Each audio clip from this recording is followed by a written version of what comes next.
They handle your money. They make the laws. They even have the power to declare war, all in the name of protecting their citizens. But should you really trust them? For decades, there's been people who don't trust the United States government, and upon further inspection, it seems as if they have good reason. Take, for example, the crack epidemic.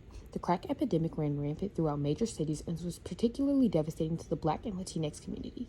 The crack epidemic led to an increase in drug-related violence as well as an increase in minority incarceration rates. However, many people believe that the United States government had a huge role in the crack epidemic. There are rumored to be connections between the CIA and a San Francisco Bay Area drug ring that sold tons of cocaine to the Crips and Bloods street gangs of Los Angeles. It is rumored that millions in drug profits were funneled to a Latin American guerrilla army run by the United States Central Intelligence Agency. Situations where the government puts its own wants above some of its citizens' needs like this are not uncommon throughout American history, which already begins to explain why people believe that the CIA's involvement in the crack epidemic is fact instead of conspiracy theory. You know what she was doing? She was tricking for the crack. Rock. Not my mama. Your mama love crack rock. You got life. Your mama love crack rock. The government's involvement in the crack epidemic might be conspiracy. Their involvement in the Tuskegee experiment is plain fact. The Tuskegee experiment was a study by the United States Public Health Service and the CDC to record the natural history of syphilis. The study violated patients' autonomy, and many of the patients died because the treatment for syphilis was withheld. Oh, hi. Welcome to Tuskegee Institute Hospital. How may I help you? Hi, I booked an appointment for Dr. Price for a checkup. Name? And I live on. Alright. Go to room 103. She'll be waiting for you. Where's that? Okay. Hi, I'm Dr. Price. What seems to be the problem? I just have a headache, a sore throat, fatigue, and I think I'm losing some of my hair. Hair. Yeah, hair. Is that a problem? You happen to be Anila Bell, yes? Yeah. Okay, let's see here. I'll be right back.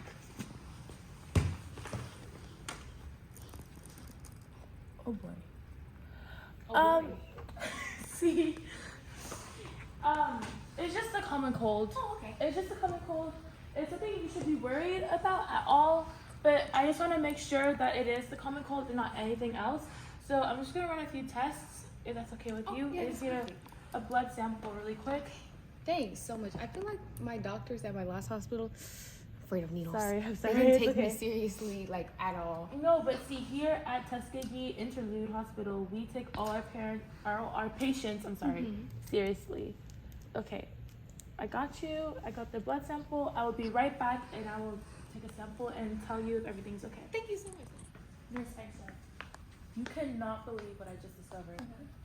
Patient Anila Bell in room 103. Yeah. I think she may be the perfect candidate for our Tuskegee experiment that we're partnering with the U.S. Public Health Service for. Look, it says here, positive for syphilis in the results. So, are you not going to tell her she has syphilis? Absolutely not. That will compromise the entire mission. You just have to run more tests. Alright. Yes. Okay. Perfect. Hey, Miss Bell. The results came back, and thankfully everything is in order. But unfortunately, you have bad blood. Bad blood. Okay, does my insurance company cover to help fix it?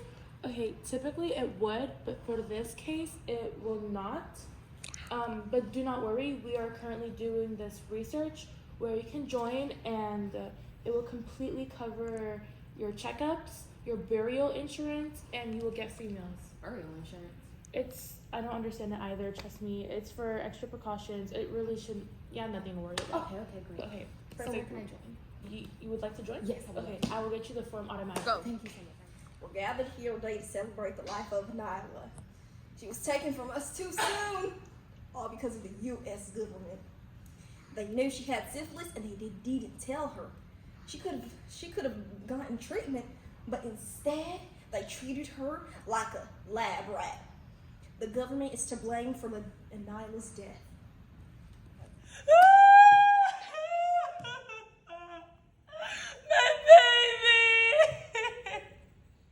The landscape along what is now Central Park's perimeter from West 82nd to West 89th Street was the site of Seneca Village, a community of predominantly African Americans, many of whom owned property. Seneca Village was stable and prosperous. With property ownership came along other rights not commonly held by African Americans in the city, namely the right to vote. 2/3 of African Americans, 1/3 of Irish immigrants, and a small amount of individuals of German descent resided in Seneca Village.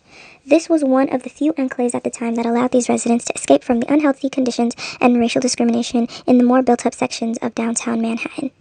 During the early 1850s, the city began planning to set aside 775 acres of land in Manhattan to create the country's first major landscape public park. And despite Seneca Village being a thriving community, it had to go.